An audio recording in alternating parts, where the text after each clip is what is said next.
Okay, good morning. It's Sunday, 3/22/2020, day 7 for us in the quarantine. Uh, we're in the part of the United States here. Uh, Not directly where I live, but not too many miles. I'm about 60 miles from the city of New Orleans, and they've come up with some rather bad situation with the total number of cases, deaths as a percentage of the population. The city of New Orleans is right around 350 to 400,000 people, and they got a large. I think we're going past 500 now, but anyway, and they, as a percentage, have a large group. So we'll leave CV-19 at that point and say, don't have that issue right where I live, but again, we're pretty much here on lockdown, so they don't want us going anywhere. So we'll let that go and just say, I had a question this morning about how do you make three engines run together? And there is a lot to this question. Now, these three engines are consistent together. This will be a discussion about NC. If you just take what I say and apply it to Digitrax verbiage or any other system, the same rules are going to apply, but I'm not going to use their verbiage. So the verbiage will all be about NCE and that screen right there. These three engines, I'm pretty sure. Yeah, they are. I just want to make sure. All three of these engines are Kato GP35s. All three of them have Soundtrex sound decoders in them. And therein lies the first trick of this whole thing about having engines run together. You have to have engines, in my opinion, to eliminate a lot of issues that have the same gear ratio, the same type motor, and the same decoder. And when we took the main part of the decoder is the motor controls curve. Different decoders function differently, so you end up with a different speed curve, and then the only way you can get it to work is go change that. This is an example of three engines that are alike, three gear ratios that are exactly alike, and three decoders that are alike. So we end up with a motor. The motor part of it is going to be the same. Now, I have three locomotives, F units around here. You all may have seen videos of it where two have sound and one has a Soundtrex motor decoder. That'll work too, because the motor decoder curve is the same.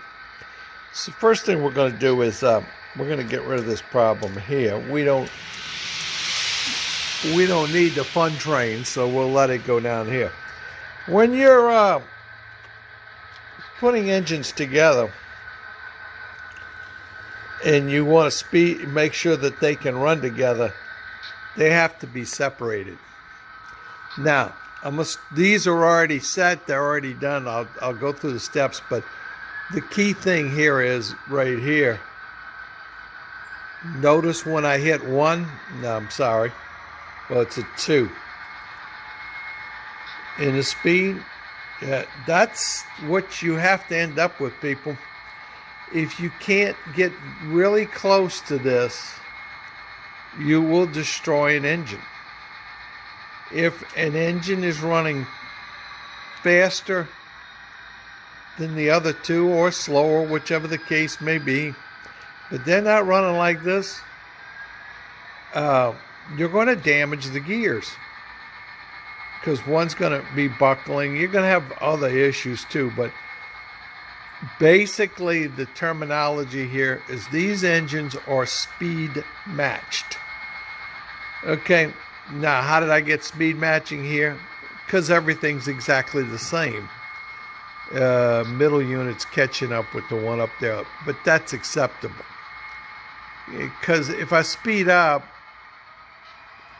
that can change a little bit as the curve goes up. Okay, but you see, believe me, this is the way you want to see it. All right?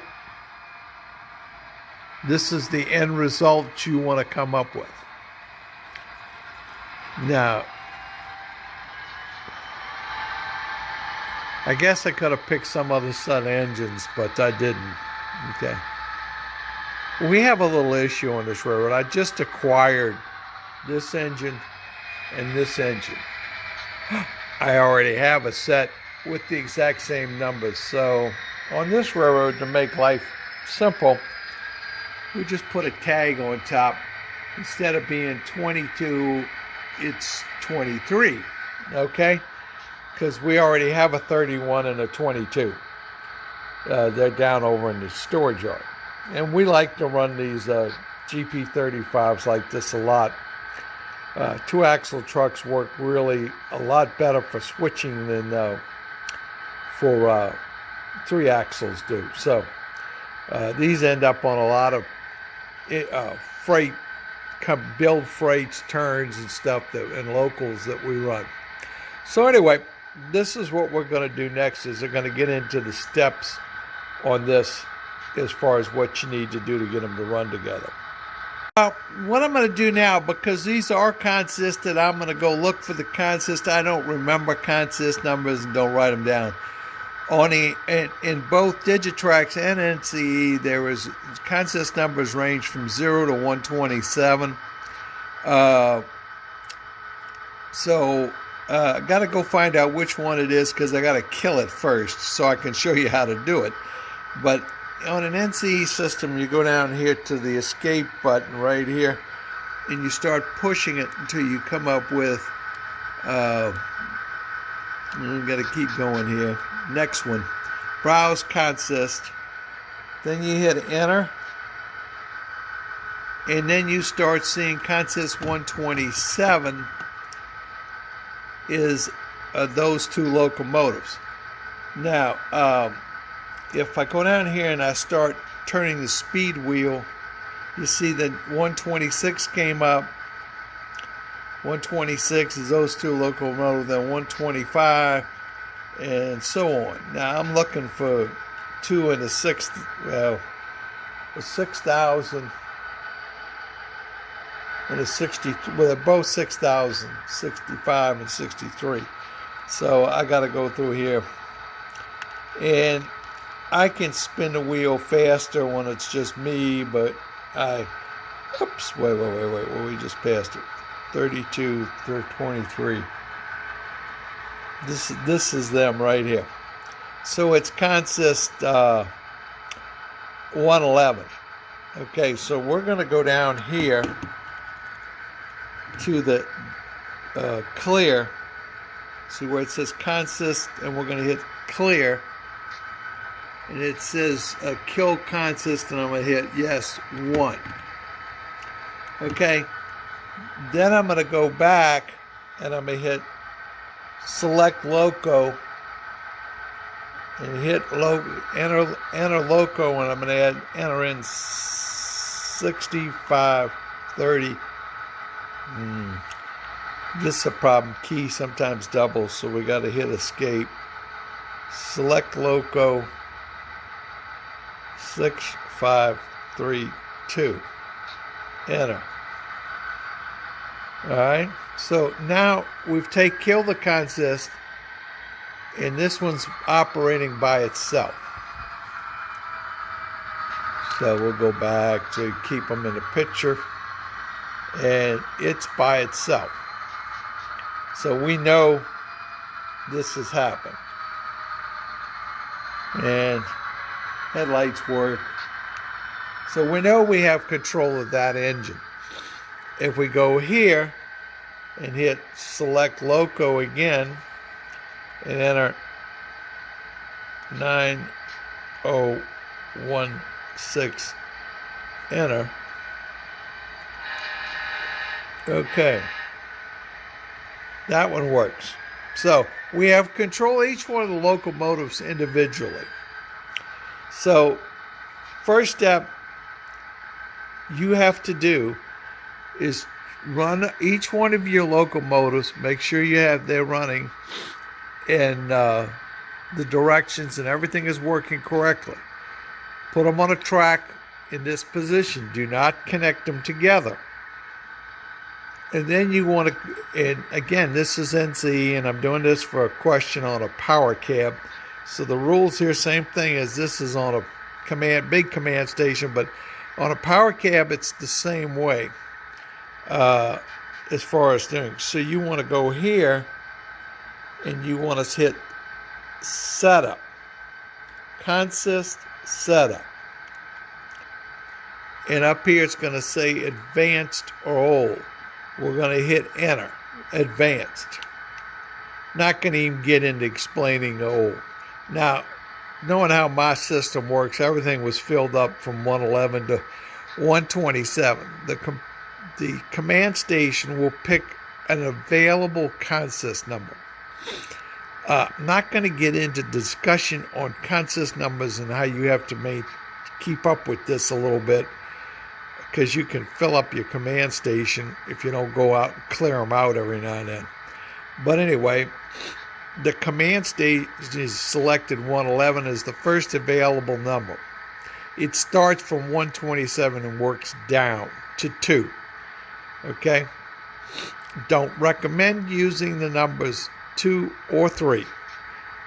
Long reasoning behind that, but don't recommend using them. But anyway, it picks 111, so we're going to hit enter.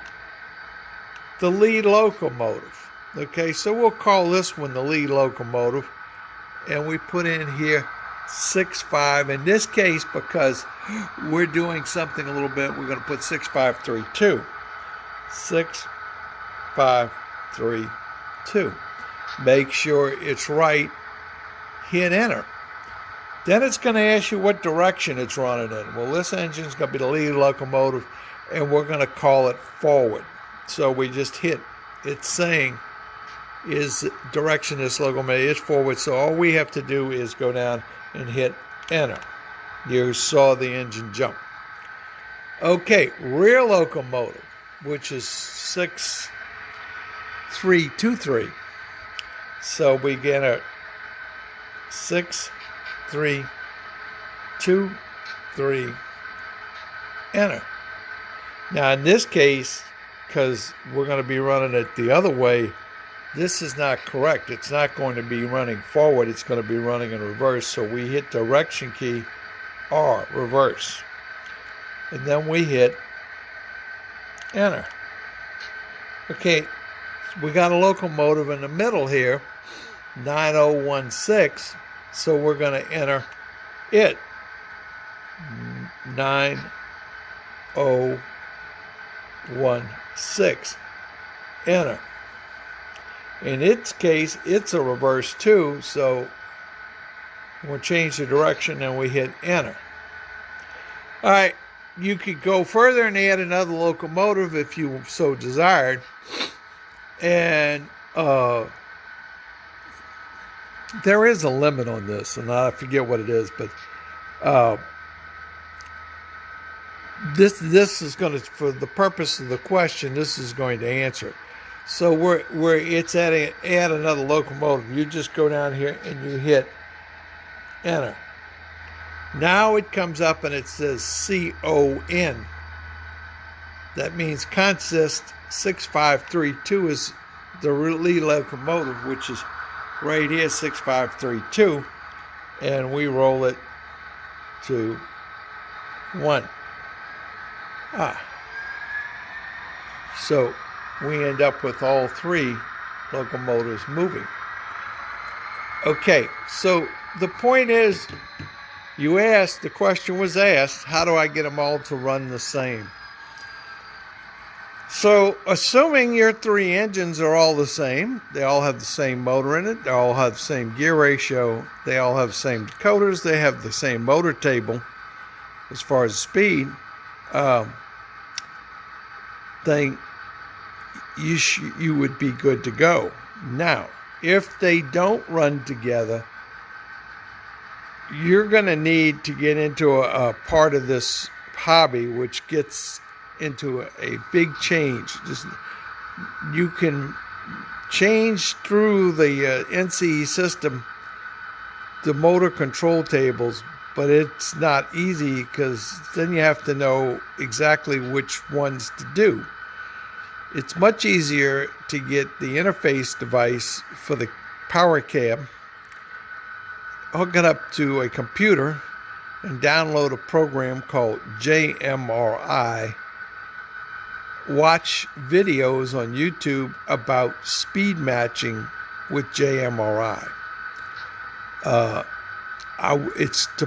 You're going to use a program, JMRI Decoder Pro.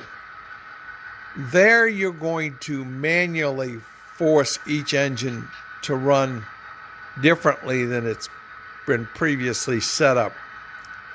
And that way you can force, say if two engines are the same and one is not, a good chance you can, through playing with it, eventually get them all to run the same.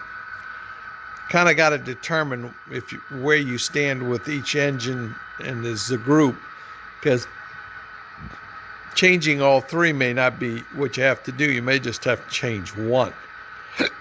But that's getting into speed matching, and you're changing the values in the way the motor reacts to being giving voltage. There's several different ways. I have not done that part. I've watched videos on it. I choose to take engines make them all alike. I've done it with mainly Soundtrax decoders, but due to certain applications on some very select engines, I've done it with TSC decoders, and I have a couple around here on some ESU units. So that's what I put down as making sure that you can run them together.